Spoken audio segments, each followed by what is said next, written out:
Boa noite a todos. Me chamo Thaís, tenho 45 anos, nasci em São Paulo, Brasil. Sou da terceira geração de japoneses no Brasil. Meus avós maternos vieram de Nagano e meus avós paternos de Hiroshima, no início do século XX. Quando eles chegaram no Brasil, acabaram se instalando na cidade de Londrina, no estado do Paraná. Por isso, meus pais são nascidos também no Brasil, minha mãe é dentista e meu pai é engenheiro.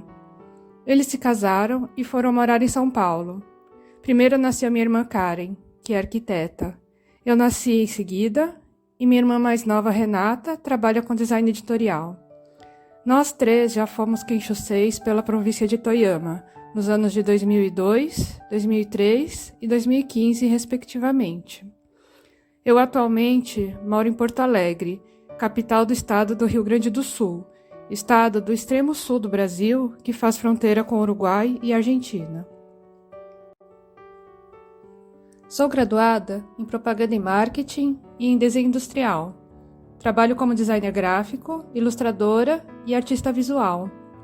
Neste seminário, irei falar sobre a minha trajetória em desenho, como iniciei minha carreira nas artes visuais e apresentar minha recente pesquisa como mestre em artes visuais pela Universidade Federal do Rio Grande do Sul, que tem como base a transversalidade entre a cultura oriental e ocidental. Desde pequena, lembro de o desenho estar bastante presente na minha vida. Meu pai trazia cartões perfurados, utilizados para processamento de dados, e folhas impressas usadas em impressoras matriciais, do escritório onde ele trabalhava. Eu amava desenhar no verso vazio daqueles papéis e cartões, e ficava muito feliz quando o cartão tinha poucos furos. Desse modo, eu sempre tinha bastante papel para desenhar. Eu gostava de desenhar por influência de histórias em quadrinhos. Eu gostava de ler Pato Donald e uma personagem muito famosa no Brasil chamada Mônica. Eu também assistia na TV A Princesa e o Cavaleiro, Dom Drácula e Angel, a Menina das Flores. Eu gostava mais de personagens que tinham cabelos pretos, como a princesa ou a Mônica, pois me identificava com elas. Todos esses desenhos e animações eram grandes estímulos para que o desenho fosse uma das minhas principais formas de brincadeira infantil. Quando eu tinha em torno de 10 anos, tive o primeiro contato com revistas de moda. Imediatamente, me senti apaixonada por aquelas imagens. Passava horas olhando e estudando. Me encantava ver o rosto das modelos, os editoriais, as poses. Eu sentia que, através do desenho, eu também poderia criar essas imagens. Eu analisava o estilo dos estilistas, dos fotógrafos, como tipo de luz, enquadramento, cores, e como cada modelo conseguia ser versátil e trabalhar em cada editorial. Desse modo, comecei a criar todo um universo pessoal meu, com as minhas próprias top models, fotógrafos e estilistas. As primeiras revistas eram feitas em blocos de papel, mas depois, com um pouco mais de habilidade, aprendi a dobrar e grampear as folhas, como cadernos que poderiam ser folheados. Então, comecei a absorver novas influências, desta vez de história em quadrinhos para adultos. As histórias de Sandman, por exemplo, despertaram grande interesse pelo jogo de luz e sombra. Nos quadrinhos de Love and Rockets, dos artistas mexicanos Gilberto e Jaime Hernández, me interessava a estética punk das personagens com cortes de cabelos agressivos e corpos que fugiam um pouco do tradicional. Era interessante, pois as personagens sofriam a ação do tempo. Poderiam aparecer nas histórias mais envelhecidas, gordas ou com um novo corte de cabelo, ao contrário dos quadrinhos convencionais, onde os personagens mantinham sempre a mesma aparência física. E finalmente, a última grande influência que trago dessa época até os dias atuais é o trabalho de John J. Mudd, artista americano. Suas aquarelas e aguadas e os personagens imersos em manchas ou poucas referências do ambiente são características do seu trabalho que me atraem. Eu posso dizer que o desenho, desde esse momento, me ajudou a compreender quem eu era. Ao observar o rosto do outro, pude perceber o meu próprio rosto, as características de um rosto oriental, um nariz baixo, o olho sem pálpebra, diferente de um rosto europeu. Hoje, percebo que inconscientemente eu me identificava com personagens que tivessem alguma semelhança com a minha fisionomia, como as de cabelo negros como o meu. Eu sou muito grata por todo o apoio que tive de toda a minha família. Meus pais sempre me apoiaram e me deram suporte, incentivaram a cursar uma escola de desenho. Minhas tias me ajudaram muito me presenteando materiais de desenho, e minhas irmãs sempre tiveram muito interesse pelo que eu criava, pois desenhar para mim foi uma forma de me transportar para outros universos, viver na pele de outros personagens, começar a pensar em identidade e diversidade. Em 1994, entrei na Faculdade de Propaganda e Marketing. Apesar da possibilidade de trabalhar na área de criação, a maior parte do tempo eu utilizava o computador, softwares de edição de imagem e diagramação. Eu sentia falta de desenhar. Imediatamente, no ano seguinte, entrei na Faculdade de Desenho Industrial.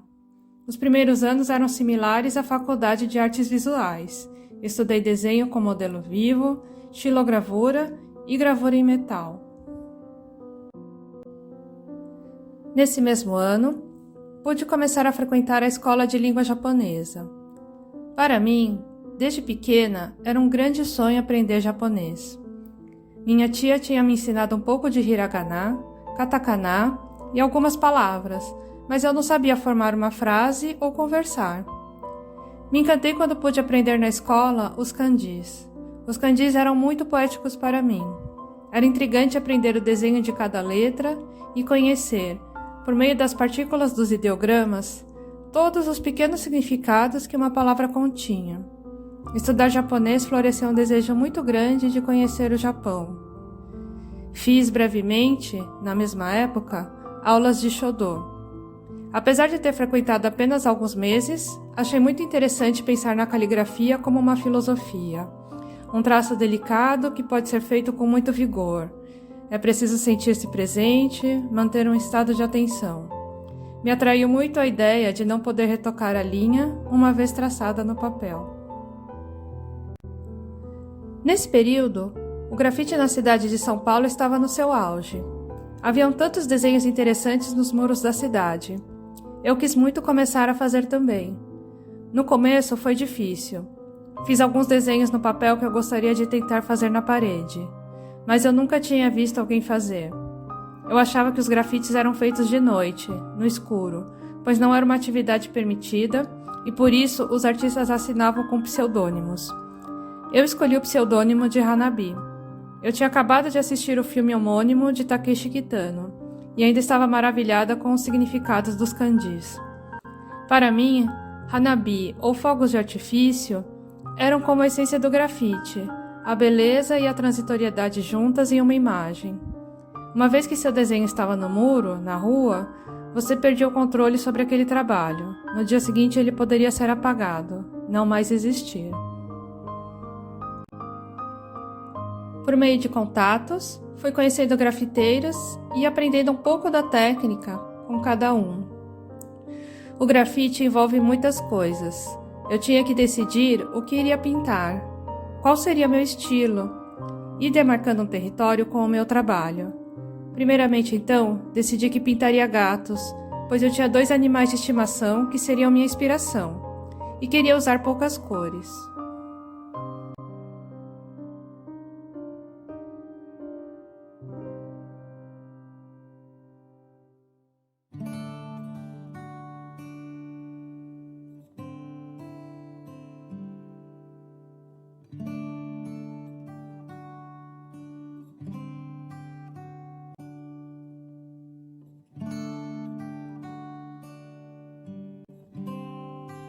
Como podem ver, meu estilo variava muito, ele não era muito definido. Também havia uma certa dificuldade de transpor o desenho do papel para a parede, pois nem sempre as condições do muro ou do local eram favoráveis. Os desenhos eram também, de certa forma, infantis, e não era isso que eu queria. Comecei então uma transição para a pintura de mulheres, que era o que eu havia feito desde a minha infância. Era mais fácil transpor os desenhos do papel, pois eu dominava melhor as proporções e conseguia também criar diretamente no muro. E automaticamente, elas tinham um certo estilo de desenho, que eu já trazia dentro de mim.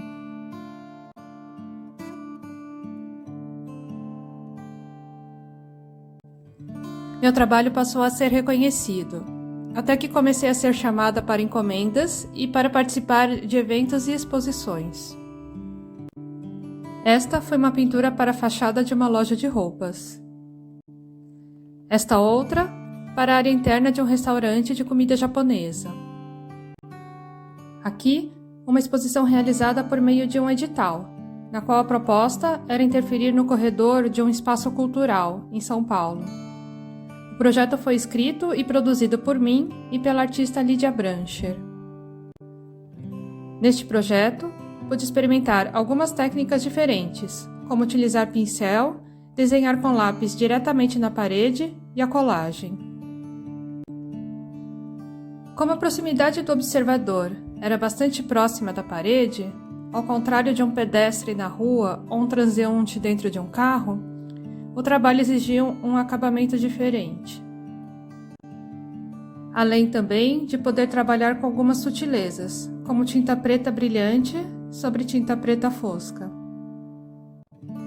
2008 foi o ano do centenário da imigração japonesa no Brasil. Houveram vários eventos comemorativos na cidade de São Paulo. Fui convidada para integrar uma exposição de artistas nipo-brasileiros no Sesc Santana.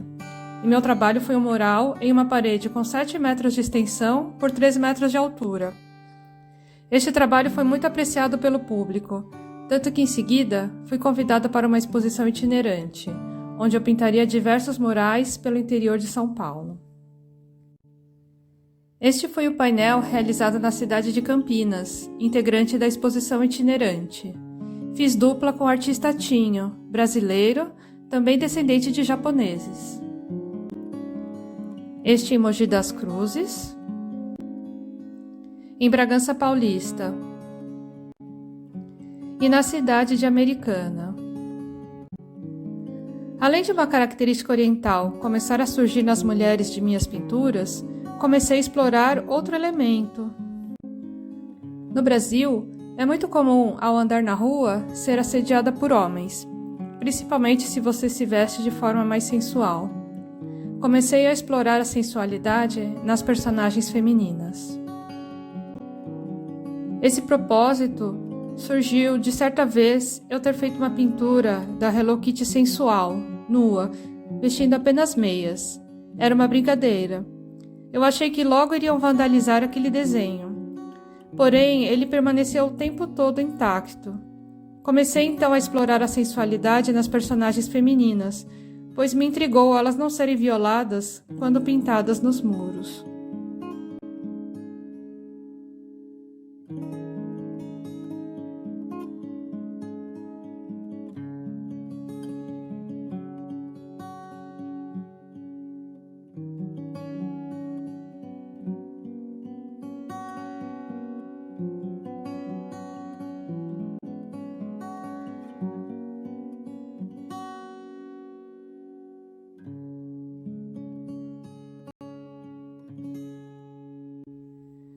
Uma coisa que me agradava muito em pintar na rua era o clima dos encontros, quando havia algum evento ou alguém conseguia um muro autorizado que coubessem vários artistas.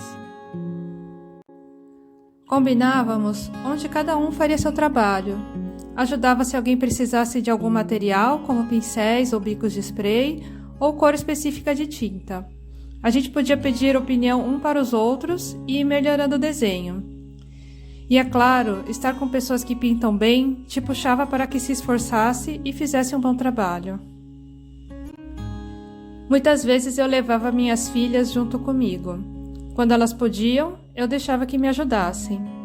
Naquela época, eu vivia com roupas sujas de tinta. Passávamos o dia inteiro no muro, debaixo de sol, muitas vezes sem banheiro por perto. mas no final tudo compensava.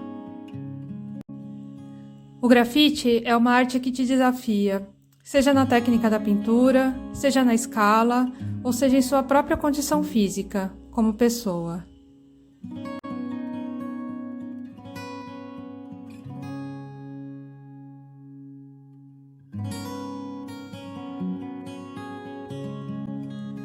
Porém, essa trajetória não foi tão linear assim. Todo esse processo foi permeado por muitas dúvidas e questões, interrupções e retomadas. Em 2003, fui para o Japão como bolsista da província de Toyama. Fiquei por 3 meses como estagiária na Yamada Photo Process, YPP, onde pude conhecer todas as etapas de impressão de diversas peças gráficas, desde revistas, embalagens, tratamento de imagens e até web design. Foi uma grande experiência vivenciar também o modo de trabalho dos japoneses. A YPP me levou para visitar um dos maiores eventos em impressão gráficas mundiais, a IGAS, em Tóquio. Haviam desde estandes das maiores empresas do setor de maquinário para impressão até escritórios de design de tipografia. Ao mesmo tempo, pude estar em contato com design gráfico japonês, que podiam ser vistos em galerias de passagens subterrâneas para pedestres, em Toyama, por exemplo. Visitar muitos museus e observar de perto obras de arte que até então eu só tinha visto em livros. Pude também visitar cidades com arquitetura tradicional e estar em contato com diversos aspectos culturais japoneses. Durante minha estadia em Toyama, estudei gravura em metal com o professor Kouki Tsuritani, um grande artista de gravura em metal. Ele domina diversas técnicas, mas a principal é a maneira negra, ou mesotinto, que consiste no desgaste da chapa de metal para obter os tons de luz.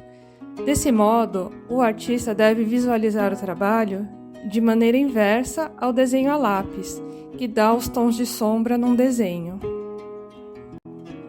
Visitei Hiroshima, terra natal de meus avós paternos. É uma cidade lindíssima, com astral maravilhoso. Se não fosse a história e todo o esforço em manter a lembrança do horror e da tragédia vivida pelos habitantes dessa cidade, nunca poderia se imaginar que aquele lugar um dia já foi devastado pela bomba atômica. Ser bolsista possibilitou estar em contato com diversas pessoas de nacionalidades diferentes, em muitas atividades realizadas pelo TIC. Pude fazer grandes amigos e me aprofundar em outras culturas. Uma delas foi a da Mongólia. Eu já gostava muito das histórias de Marco Polo e suas viagens para aquele país, mas não conhecia a história de Surro e seu cavalo branco, conto mongol muito famoso no Japão. Quando retornei ao Brasil, chamei minha amiga e artista Yumi Takatsuka, japonesa, que na época residia em São Paulo, para criarmos uma versão traduzida para o português. No nosso projeto, demos ênfase ao instrumento batoquen, feito com crina de cavalo, instrumento típico da Mongólia. A parceria com Yumi teve uma grande sintonia. Ela trabalha com pinceladas vigorosas, cores vibrantes, domina o desenho de animais e trabalhou nas paisagens das ilustrações. Já eu trabalhei o desenho das figuras humanas, como os personagens. No lançamento do livro, pintamos um painel em conjunto. Também expusemos as ilustrações originais e houve um evento para autógrafos. Outro trabalho em conjunto que realizei com o artista Alex Hornest foi a série de 50 desenhos que se tornaram um livro intitulado Tenho Pena de Você. O título era uma brincadeira sobre a temática de pássaros. Os desenhos foram feitos sobre papel reciclado e combinamos de usar apenas preto, branco e mais uma cor. Fizemos cada um 25 desenhos, depois trocamos. Então, ora eu começava o trabalho e ele complementava, e vice-versa. Nesse trabalho, lançamos o livro em diversas cidades, como Curitiba e Porto Alegre, autografando e expondo os originais. A carreira artística então se estendeu. comecei a ser convidada para falar sobre meu trabalho ou produzir série de gravuras e serigrafias numeradas e assinadas, custeadas por galerias de arte. Participei de eventos institucionais, como Pratos para a Arte, onde os artistas são convidados a produzir uma arte no prato para leilão, e o valor arrecadado é destinado para os fundos do Museu Lazar Segall, em São Paulo. Fui convidada para produzir desenhos na técnica de stop motion para produtoras de vídeo. Conduzi oficinas de desenho para escolas ou durante eventos relacionados à arte. E ministrei cursos de longa duração de aquarela e desenho. Como professora, pude refletir sobre o ensino em arte e também me aprofundar em outros conhecimentos desse campo, que não necessariamente tinham relação direta com meus desenhos. Uma forma de poder comercializar meu trabalho, além das galerias de arte, poder aplicá-lo em várias mídias e estar em contato direto com o público, foi participar de feiras de publicações independentes. Nessas feiras, produzi tiragens limitadas de meus trabalhos aplicados em livros, pôsteres, postais, camisetas ou onde a criatividade permitia. Estes eram alguns dos trabalhos que eu produzia para vender nessas feiras. Meu desenho impresso em papel arroz e preso a hastes, inspirados em caquedico. As impressões simples assinadas se tornam um bonito trabalho que pode ser emoldurado ou simplesmente pendurado na parede de casa. Aqui pendurei com folhas secas, plantas aéreas e cristais. Outra vertente do meu trabalho, que não é desenho, mas tem influência dos amigurumi japoneses, foi a criação de uma marca de cactos de crochê. Cheguei a comercializar muitas unidades para lojas de decoração, participar de feiras de design de interiores e ter pessoas que produzissem os crochês para mim. Apesar do sucesso, eles eram muito trabalhosos. Era um produto caro para ser adquirido. Então tentei transportá-lo para a arte, como criações únicas. Esta é uma intervenção que fiz com crochê para o Salão de Artes em Atibaia, em 2011.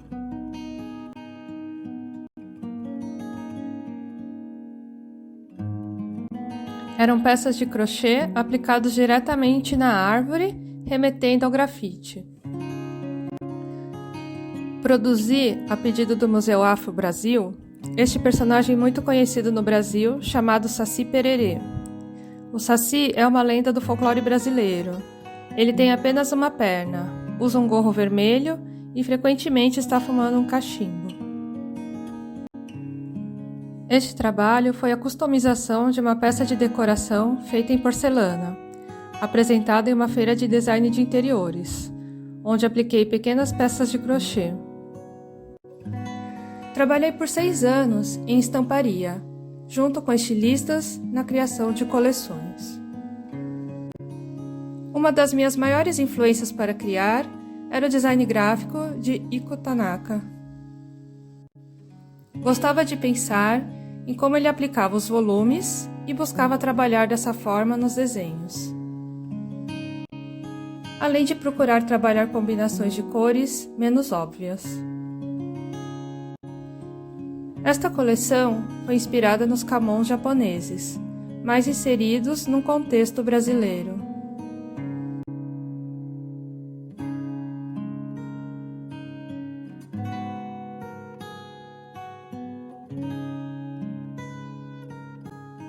Os kimonos são peças que os estilistas brasileiros gostam muito, e por isso buscam criar suas próprias modelagens e aproximar com a estética japonesa através da estampa.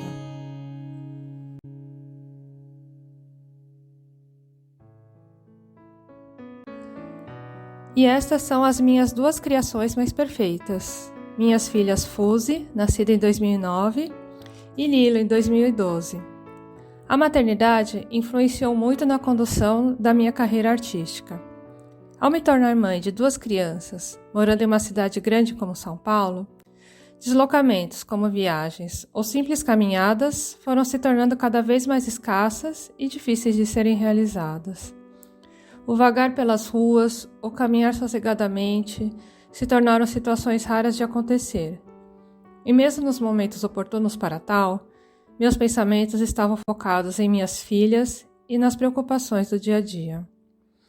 Apesar delas me acompanharem nas pinturas de grafite, muitas vezes isso não era possível, pois eu precisava ter um mínimo de condições para acolhê-las enquanto eu trabalhava. Isso limitou minhas saídas. Meu tempo para produção e ateliê ficou mais escasso, menos tempo para experimentações e uma necessidade de tomada de decisões mais certeiras sobre meus desenhos.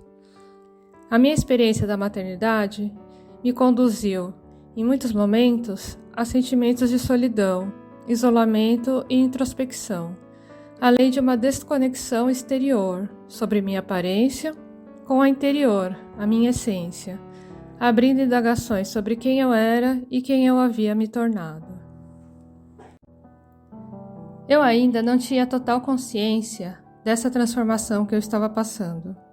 Naquela época, eu estava totalmente focada em fazer uma exposição individual, apresentar meus desenhos.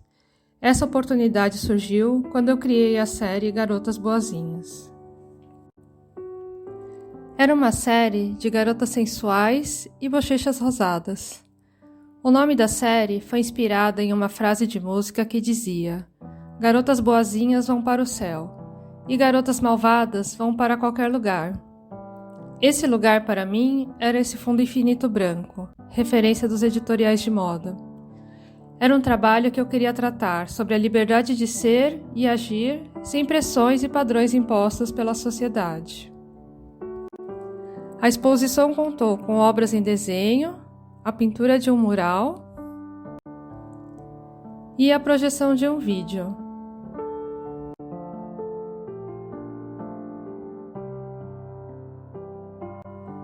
Na sequência, fui contemplada no prêmio Mostra de Artistas no Exterior pela Fundação Bienal de São Paulo, que apoiava artistas a exporem seus trabalhos em outros países. Por intermédio do professor Tsuritani, obtive uma carta-convite para expor na Galeria Tateyama, em Toyama. A Galeria Tateyama é especializada em arte japonesa, mas recebeu de braços abertos a mim e meus trabalhos. Devido à dificuldade em transportar grandes obras, levei desenhos em pequenos formatos, considerando também as paredes finas da galeria, que não suportaria o peso de grandes molduras. A exposição intitulada Excesso se tratava de um jogo entre os traços leves do desenho de corpos, aparentemente pesados, que pareciam flutuar.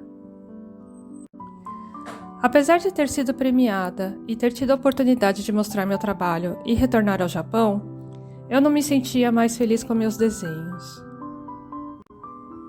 Eu sentia que esses desenhos estavam mais próximos de ilustração, eram fofos ou superficiais. Percebi que mostrar o meu trabalho em outro local não é apenas transportar o desenho. Haviam tantas oportunidades de ter produzido um trabalho agregando as belas qualidades da galeria, como o chão de tatame, a intimidade daquela sala, e também ao que considerei um obstáculo, a própria parede fina. Percebi que eu estava encerrada em um processo, pensava apenas na questão do desenho e da moldura, e precisava ampliar a minha visão. Eu queria buscar algo mais profundo, mas para isso eu precisava estudar, aprender e me especializar. Ao retornar ao Brasil, comecei a frequentar grupos de estudo de arte contemporânea e participar de cursos livres em universidades ou instituições de ensino.